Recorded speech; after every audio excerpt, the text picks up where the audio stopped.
Hey there. This is yesterday's OVA. I'm Toby, and this is Steven. Hello. This week we're talking about Black Magic M-66. I still don't really understand why it's called that. Me either, but I think the M stands for Mario? For some reason. Yeah, the Japanese title has Mario in it instead of M. There wasn't the character named Mario, was there? No, but I think it's some sort of like code name for the robot. But also the robot that's in most of this movie is also called F6402. I did write that down. Well, anyways, this movie came out in 1987. It was directed by Hiroyuki Kitakubo. He worked on Akira, the Golden Boy OVA, Blood the Last Vampire.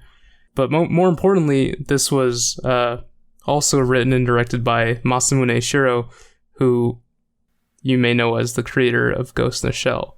This was his... It was? Yeah. This was his first manga and OVA. Oh, I didn't realize that. Yeah. So, what'd you think about the movie? Well, it's no Ghost in the Shell. Yeah. I'd say it was, like, pretty average. It wasn't anything too spectacular, really. You know, I liked it more than I thought I would. Because I thought it would be, like, really cheesy and lame. And it was. But it had a couple things that I thought were really cool. I felt like the tone was... It was cheesy at times when maybe it shouldn't have been. Like, the tone shifted wildly. Yeah, like, there's scenes where it's like, oh, I'm, like, a cute anime girl. And then there's scenes...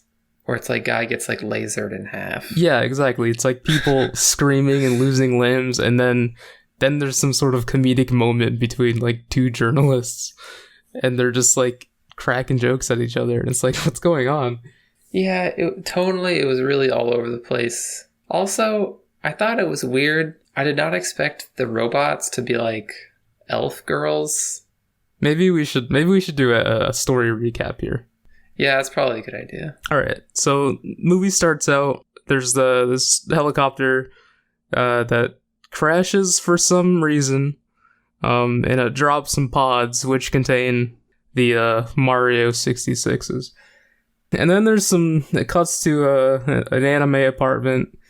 All the environments in this movie are anime, of course. Whimsical music starts playing. There's some anime titty, and we're introduced to our main character, I guess, Sybil. I guess if anyone's the main character, she's the main character. Yeah. After that, we start seeing the military. They have some penis-shaped helicopters.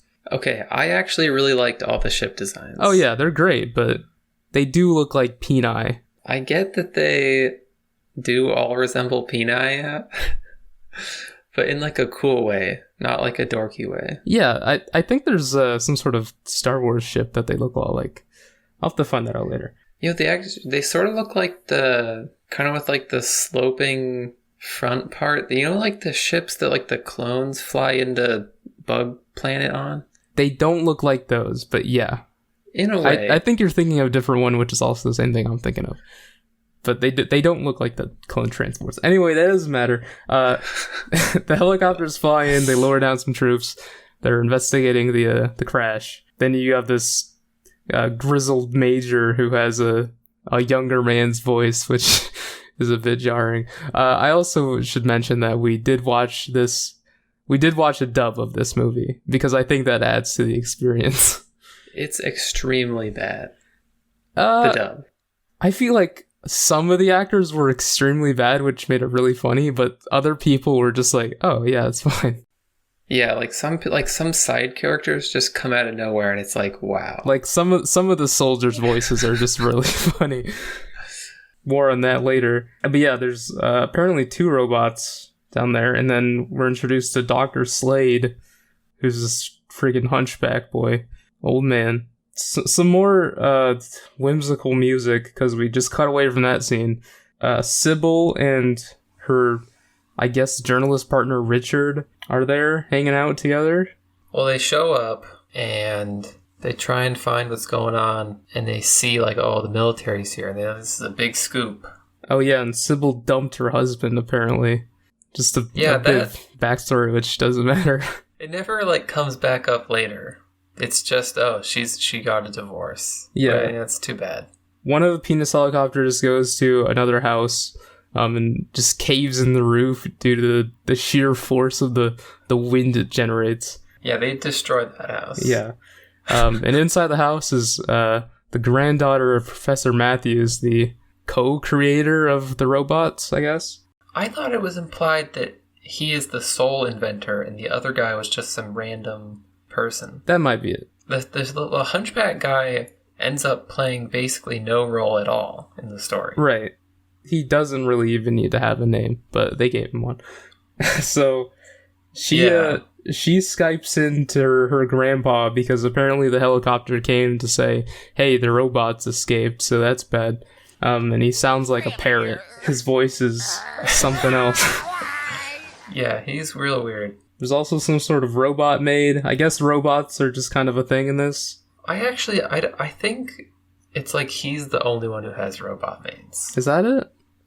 I guess that would make sense. He developed them. Alright, so after that, we cut to some hikers in the woods. They get attacked by a bear who actually is super dead because he got lasered by the robots. Oh, yeah. The hikers try to run, but they inevitably get lasered by the robots. Later, we find out that they may have been spies from the north, which is a pretty inconsequential detail, but that's pretty much the only hint.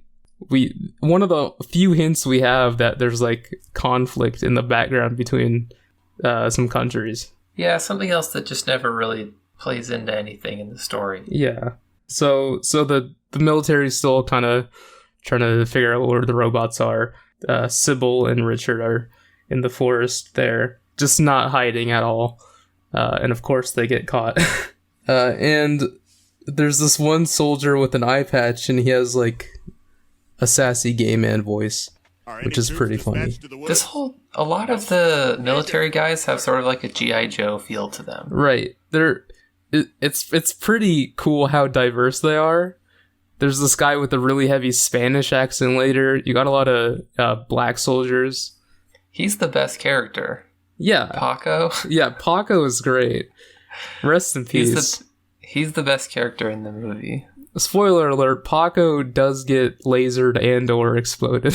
Yeah, that was really sad. As do, hold on, I do have an exact number here. Oh, you kept a body count. 18 men lost. They do mention at the end. The major the major does mention that I quote, "The lives of 18 men lost. I'm getting too old for this." Yeah, I really liked that line. The classic. It's pretty good. He didn't seem to care a lot until that point, and then it was like, oh, this is a real man with feelings. It hit him at the end. Yeah. So the journalists get captured. They're gonna euthanize them or give them mind erasing serum or something. Richard acts kind of loopy after that, after they get caught. Yeah. So I think it's some sort of mind erasing thing. The M-66s roll up, laser beam people, snap their necks, just kind of kill everybody with karate. And the military's plan is to catch them with nets. Which does work on one of the robots. Yeah, they kill one of them with the net technique. Yeah, okay, so first they roll out this device called the deflector donut. Yeah. Which I guess just pushes back the robots somehow. But it launches one of the robots into a car, and then they just turn a net on it. The robot decides, I'm captured, even though I'm only held down by this flimsy net. Self-destructs and just shoots out bullets and then spews out gas, which is crazy. One of the guys goes down and his friends come over to help him, and then they say, "Not Mikey," and the other guy says, "I swear to God, I'll get that thing." I thought that. That's definitely the best line. While this is all happening... Not Mikey. I made a note of that as well, because that's the best line. While this is happening, Sybil decides to try to fight the guard. Oh wait, also worth mentioning at this point is that the two like berserker robots are in full-on attack mode trying to kill the military. Yeah. And they still keep people posted guarding these two random journalists. Exactly. That was going to be my point. Like, right now is not a good time for Sybil to try to be, like, fighting the military, but the guard just, like, says no and, like, doesn't let her escape. She tried really hard, and he just shuts her down. That guy was dedicated. Yeah, another guard shows up, and then the first guard's like, "Oh, you're here. Watch these two." And as soon as he leaves, it's revealed that this guy has a baseball-sized laser hole in his back. So Sybil and Richard escape. While they're escaping, there's some more comedic placement with the two journalists, which is really just so weird after seeing this guy get absolutely lasered. After seeing 18 different men get lasered. It's some real tonal whiplash in this movie. Yeah. Actually right after they escape, that's when the robot self-destructs. And the other robot, the kind of main one of this movie, is a rank 1 Challenger League player, and kind of just jukes everybody while killing like 20 more guys, and then just leaves. Later we find out that for some reason,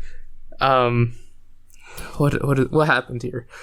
I guess someone from the north swapped out the robots. No, it was Slade that swapped out the robots' programming to set their target to kill Professor Matthew's granddaughter.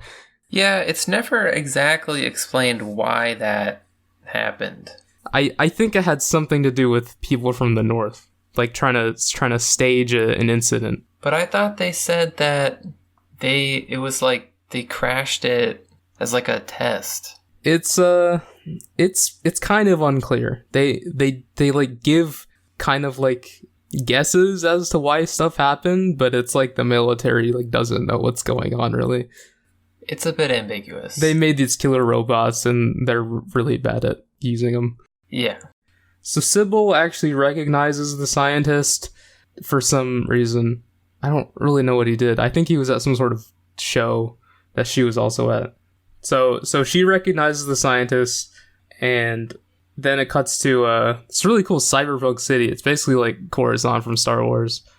I didn't think... Yeah, the city looks good. Yeah, I wasn't sure how futuristic the setting was until now, because up until then we just saw like cool helicopters and also like a regular ass car. But no, there's an actual cyberpunk city and it's cool. Yeah, it goes from like a van in the woods to like Blade Runner. Yeah, very much so. So Sybil finds out that the robot wants to kill Professor Matthew's granddaughter, so she and Richard go to the house, Professor Matthew's house. Sybil finds that the house is like absolutely demolished by the M-66. We find out the granddaughter's name is Ferris, I guess. Yeah. M-66 set up a tripwire trap just in case Ferris returned, I guess. Sybil steals a bike that was not there before and heads off towards the city to find... and it seems to be implied that she's never ridden a motorcycle before. A lot of times in this movie we find out that Sybil has skills we didn't know about. It seems like she just hops on and has no idea what's happening and just like rockets off. Yeah, she's a quick learner though.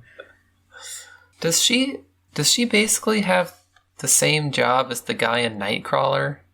I don't think she's staged any of this. Well, not that. I'm not saying she caused it. I'm saying, like, is that what her job is? Like, is she, like, freelance? In the credits, we see shots of her doing, like, reporter stuff. So it kind of just seems like she'll do whatever. Oh, I didn't watch the whole credits. Oh, there were shots for... There was a guy, like, robbing a store, and there were police all around it, and she just, like, gets up next to the police and points the camera at the store. Oh, she's hardcore. Yeah, she's pretty hardcore, but she also sucks at using a camera, so... Yeah, the footage is bad in the end. Right. So, yeah, she steals a bike that was apparently there, and she heads off towards the city to go save Ferris because she cares now for some reason. I don't really know what anybody's intentions are in this movie, but Sybil now just wants to save this girl. Well, you gotta save Ferris. Right, but it is a killer robot. And she saw what the robot can do. I don't know why she's risking her life here. She's very confident. I mean, she seemed kind of... Gung-ho. Well, no, she seemed kind of... gung-ho about reporting, but kind of like not caring about other people, you know? Yeah, she doesn't really care when anyone dies. Right. That doesn't faze her. I mean, she got Richard out of there, but Richard is like her friend, so... But it's weird that she's so like dedicated to saving this girl now. So M-66 takes a walk through the sewers. Sybil gets to the city and immediately steals a plane, which I guess planes are the vehicles that are used in the city. I actually thought that was quite an interesting... I thought it was sick. World-building choice. Yeah, they're really neat-looking planes. The police also use, like, huge planes. Flying cars are overrated. Yeah, it's just this movie just had straight-up personal planes. Yeah, and you don't see a whole lot of, like, vehicles either. So it's like, I think the planes are reserved for police and, like, kind of upper-class people. Maybe the other people get around using, like, high-speed trains or something. That's what I would guess. But it's pretty cool world building moment. It was cool. So the police start pursuing Sybil because she just stole a plane. And then she's like, maybe I should tell the police about this. And she's like, nah, they wouldn't believe me. And then she just yells, fuck off. Oh yeah. And avoids the police very easily. She just like flies down and they can't find her. Yeah, she escapes pretty fast. She spots the M-66. The M-66 doesn't spot her, but just drops its disguise and lasers a police plane for literally no reason. And then, M-66 and Sybil go into the, not together. They go into the club where Ferris is. And Ferris is like, oh my god, is that F6402? What are you doing here? And Sybil's like, get down, girl. M-66 decides to use lasers more, and they, Sybil and Ferris just try to escape. Sybil is going above and beyond the Call of Duty here at this point, because Ferris just faints from fear, and Sybil's just trying to carry her. But again, no other deaths affect Sybil. I mean, the robot wastes all sorts of other people. Like Paco, who we were introduced to now. Yeah, but she's only after saving Ferris. Yeah, Sybil and Ferris get in the escape elevator with Paco, but M-66, of course, just lasers through the elevator. And yeah, they bring along another deflector donut. The military is here. Apparently they were just expecting all this. Yeah, it seemed like they knew this was going to happen. Yeah, they're a bit more ahead of the game than we initially thought here. And somehow they already know about, like, Sybil from just, like, capturing her for 5 minutes that one time. Yeah. And then they try to use wires to trap M-66, which is a bad plan because it does have lasers. So they electrify the wires. M-66 plays dead and then breaks out and kills everybody some more. They hide the wire trap in like a meat that's hanging from hooks in a fridge. Actually, yeah, they do this twice. They do it in the meat hook kind of freezer, and then they do it like on the upper level when the elevator goes up, and that's when they electrify M-66. Neither of these work. Yeah, neither of them work. M-66 is like, I don't know how the military is bad at kind of fighting their own robot. They should know how to stop it. I didn't get, why didn't they just try and like, they needed like a rocket launcher or something. Yeah. Or like why don't they have lasers? That is true. They do use explosives later though. Yeah. Well, kinda. Sybil uses most of the explosives. Yeah. So Sybil and Ferris try to escape back into the elevator. M-66 gets in the elevator with them.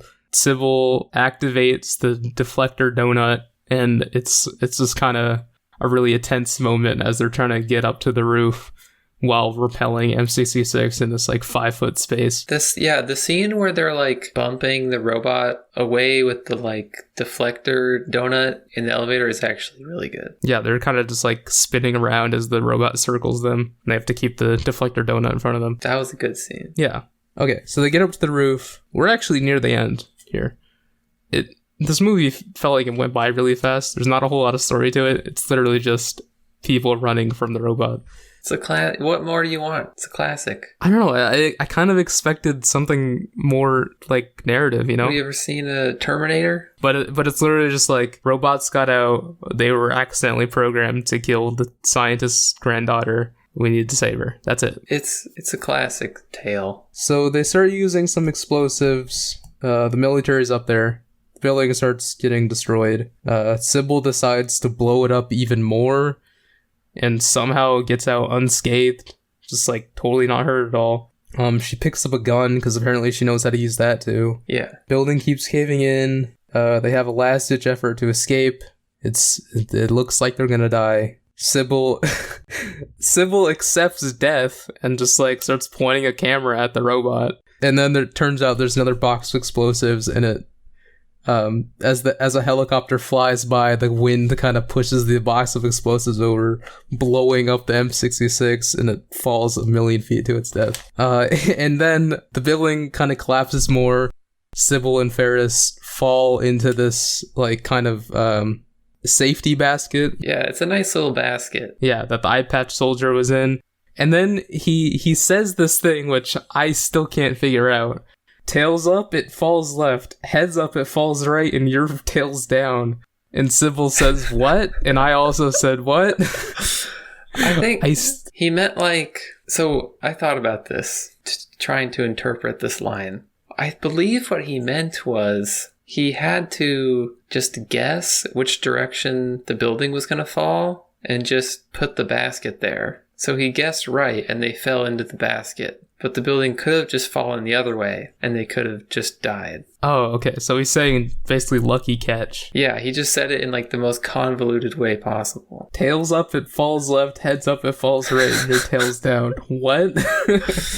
But yeah, after that, the major, he says his line about losing 18 men, because apparently only 18 men died during this, which seems like a low number, but I guess okay. It seemed way worse at the time. Yeah, it's like, oh, that's not that bad. Yeah, it looked like a massacre in that scene when the robots first attack. Yeah, I'm like, oh, they lost scores of men to this robot. Yeah. There's some nice choir music going on during this whole, like, ending scene, and it's probably the best track in the movie, because this movie doesn't have a lot of music actually. Yeah, the rest is pretty generic.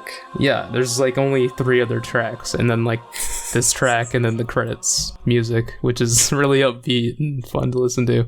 Yeah, the credits do not fit the movie at all. Yeah, and also the credits are interspersed with these shots of Sybil doing some like wacky reporter stuff. So yeah, the tone's all over the place. Oh yeah. So groundskeeper Willie gets upset that Ferris is trying to stop Sybil from being arrested, and then Sybil calls her grandfather over, and he's like, oh, it's out of my hands. And she's like, why won't you help her, Grandpa? And he says, because it's not scientific. So the major comes over and is just like, let her go, dude. But they do confiscate her equipment. But luckily, she handed her prior footage to Richard, and he took it to the station. And they aired it there. But there's no actual footage of the robots, so that the general population remains unaware. Yeah, unfortunate. So after that, we see her back home. She's wearing an Appleseed shirt, because Appleseed was also made by Masamune Shiro. Oh, that was like a reference to something? Yeah. So yeah, movie's over. Credits music is a jam. It is. The M-66 gets put back in storage, and that's it. There wasn't any sort of twist. There was 0 twist. It's very straightforward. Yeah. Now that I know that Ghost in the Shell main worked on this. This was his very first thing. That's interesting. Yeah, so I give this movie a 5 out of 10. I thought it was just very average. It was not as good as I was expecting. because I knew it was from Masamune Shirow. So you had high expectations going in. Yeah. See, I had no expectations going in, so I felt as though I was pleasantly surprised. What would you rate it? I give it like a 7 out of 10. Oh, okay. I enjoyed it. We can average that to a 6 out of 10, right? Yeah. Okay. So just to break down my score for characters, I thought they were kind of bland, kind of flip-floppy intentions. There wasn't really any character development at all. For story, there wasn't a whole lot of exposition.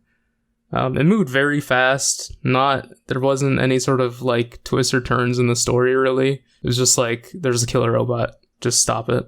Art style actually felt kind of average to me for the time. It wasn't that distinct from anything else. And I felt like it could have been a bit more stylized, like character design. But I think like the city designs and like ship designs were pretty cool. There was also like, they showed some teens with hip cyberpunk fashion. I liked that. Which I thought was great. The animation didn't seem to stand out to me a lot. It wasn't bad, it just wasn't anything special. The music, I think I already mentioned this, but yeah, not a lot of tracks. It feels kind of tacked on. And the dub was unintentionally funny. Pretty unfitting voices for some people. Yeah. But some people were just like, it was okay. And for concepts, yeah, I've made this category concepts kind of just like for the setting it takes place in and like what's kind of unique about it. So for concepts, I have how they have like some sort of Cold War going on that they don't really mention a whole lot. Mm-hmm. The different kind of ships they have, the planes in the city, the very like layered cyberpunk kind of city design. It's really cool. So yeah, I thought the concepts of the movie were kind of the best part about it. Its setting felt pretty unique to me. See, these are the criticisms of a man who came in with Ghost in the Shell expectations. Me, I watched it. The dub was very amusing. There was some titties, some good plane designs, some good ship designs that weren't planes. They were penises, though. They were penises, but I enjoyed it. It was good. Paco was in this OVA. Oh yeah, he gave this kind of like backhanded compliment to Sybil. He was like, you kind of suck as a reporter, but you did save this girl, so I guess good job. Yeah, he's everything. All of Paco's lines are good. Rest in peace, Paco. Or pieces, I guess. Probably got lasered. I feel like I got what I wanted out of this OVA. I felt like I could have got more. Maybe I'll read the manga. I'll see if it feels better. You know, expectations are everything. I know there was a Dark Horse Comics re-release of this, so I'll give that a shot. Oh, really? There's like an American version? I'll have to look into it more.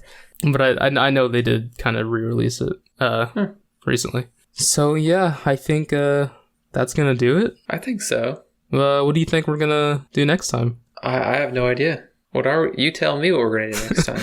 All right, we'll get a guest. How about that? We'll spice it up. There's gonna be a third person on this podcast. There's gonna be a third person. Oh, okay. Yep. That person's identity and the title of the next OVA will both be a surprise to me. I mean, probably not, because you're gonna have to watch the movie to do the review. I mean, when you tell me what we're watching, it will be a surprise. Oh yeah. Well, that's kind of how all things work. When people tell you new information, it is a surprise. Yeah, it will be new to me. All right. Well, we'll see you next time on episode 2 of yesterday's OVA. So long, everyone. As a reporter, you really haven't done a very good job.